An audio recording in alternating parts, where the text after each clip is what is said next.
putting it in the same category as all the other political parties out there. And you will say to yourself, you're sick of political parties. Sick of political parties. The 12 Visions Party is not a party full of politicians. The 12 Visions Party is full of common people. The 12 Visions Party candidate or 12 Visions Party office holder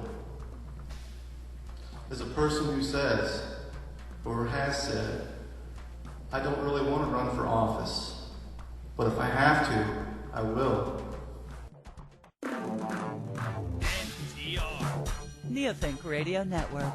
Visit neothinkradio.com. Okay, well, welcome back. This is Steve Fagan with NTR, Neothink Radio. Glad to have you with us. And what I'd like to do now is I'd like to bring Michael Dilworth up along with Larry Wert and myself, and we're going to have an open discussion. We're going to have a roundtable discussion about these 7 visions, because this is what's going to help you move forward, and it's also going to give you a better understanding of the 12 Visions Party. And really where I want to start, and I kind of want to go to Michael Dilworth for a moment about this. Michael, you know, we've learned and we've talked about this in past shows about career politicians, and how we're looking to eliminate the career politicians but bring in businessmen and women. And the first vision talks about the garage entrepreneur and how that's going to really, you know, end most of government regulations. Would you like to expound a little bit on that?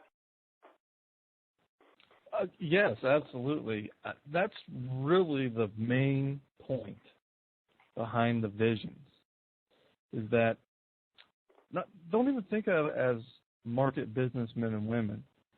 Think of these people as you and I, me and the other guy, you know, you and your neighbors, just normal people, regular people who all have the creative essence, you know, with their jobs.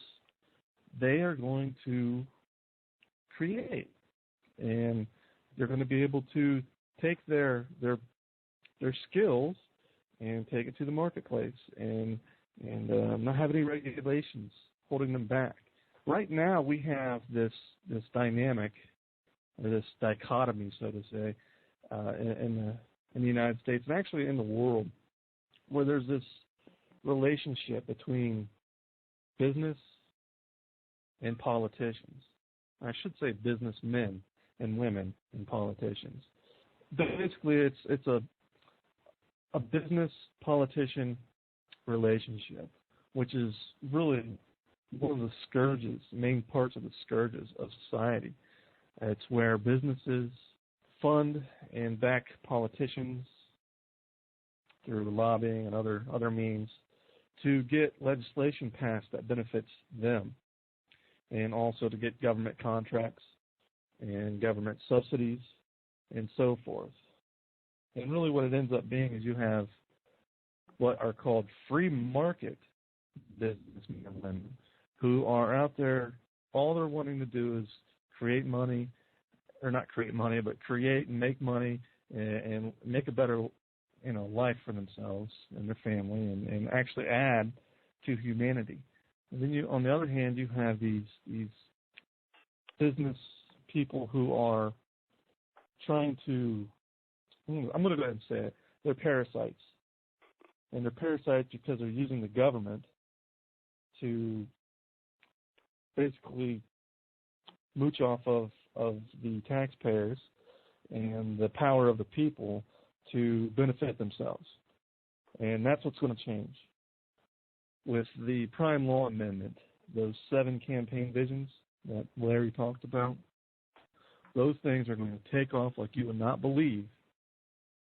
And indeed, we're going to live in that, I hate saying utopia, but Larry said it first, so I'm going to say it. It will be like a utopia. You know, it's hard to say utopia because so many people think of it as a impossible, but it really is impossible. Well, you know, it's interesting because you bring it up, Michael, and I don't want to interrupt you, but I want to stay on that thought. It is not impossible. As we start to open up our minds and become more aware, how many of us are really asleep when it comes to all this? We're kind of just going through life and not aware of what's going on around us, and kind of going into this little bit of a dream world. And you kind of just exist. You're not living. You're existing. You're in a stagnated mode, and you just follow. You're a follower.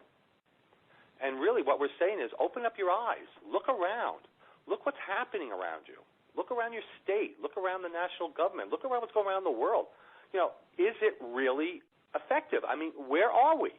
And where are we individually going within our lives? Are we living our lives, or are we really existing? And that's for each one of us to look at ourselves. And I know it's very difficult at times to look at yourself and critique yourself, but it's important to realize that, Michael, you brought up a very good point when you talked about parasites, and you talked about, the elitists and all. I mean, the rule of man. How many times have we been talking about? We are in a world of the rule of man, and we are being ruled. Let's call it like it is. And it's time for us to step up to the plate and be noticed.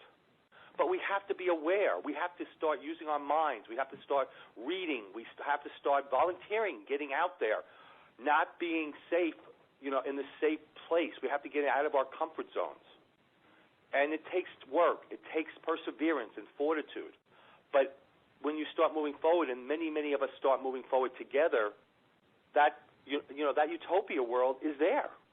We just have to go for it. We have to develop ourselves and get ourselves in the mindset. I mean, what is life about? I mean, we're all born for greatness. Every one of us who's on this call and listening, we are all born for greatness.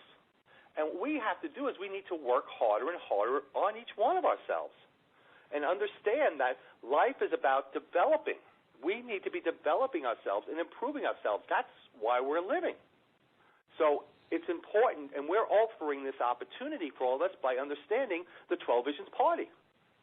This is giving us the opportunity to move forward and develop and grow, because the tools of the 12 Visions Party is there. Mark Hamilton, a few weeks ago, we discussed this on our show. Mark talked about the Neothink world and the 12 Visions world. And the Neothink world helps us to improve. The 12 Visions world is all of us coming together to hit that utopia. So it's there. We just got to get up, get off the couch, and start moving forward. So Steve, I think it's very feasible. Steve, what you just said there is very profound. You're talking about individual responsibility. And you didn't attack anybody when you're talking about this. And that's one of the things that's different about TVP is we're all about empowerment. All those 7 campaign visions you heard are all about empowerment. And as I said, we're not about attacking people. We're about empowering the people and empowering the individual.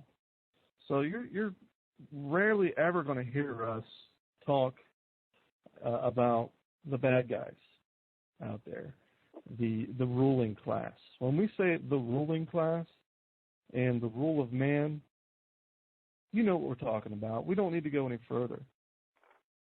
But we're going to continue talking about what can happen.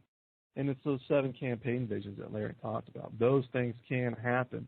But what you have to do first is what you were saying, Steve, is you have to take that individual responsibility. You got to stop asking what your government can do for you and take it upon yourself to do it for yourself. And how you start that is you take those 12 visions, and more specifically those 7 campaign visions, because those are the ones that really, really reach out to people. And you got to really believe in them, and you got to envision them. Imagine yourself enjoying the things that you hear about when you read about the visions. Imagine that, and realize that it can be true with the 12 Visions world, with the Crime Law Amendment, the Great Replacement Program, protection on the budget. Again, you can hear about all those things in the 12 Visions Party platform at tvpnc.org. You can also read about them in Mark Hamilton's book, Wealth, Health, Peace, which is the book for the 12 Visions Party that Mark wrote. But it really starts with individual empowerment. You got to really kind of have some imagination. In the Neothink Society, we have this expression, and it's not even an expression; it's a concept, and it's called the child of the past. And what that really means is as an adult, you start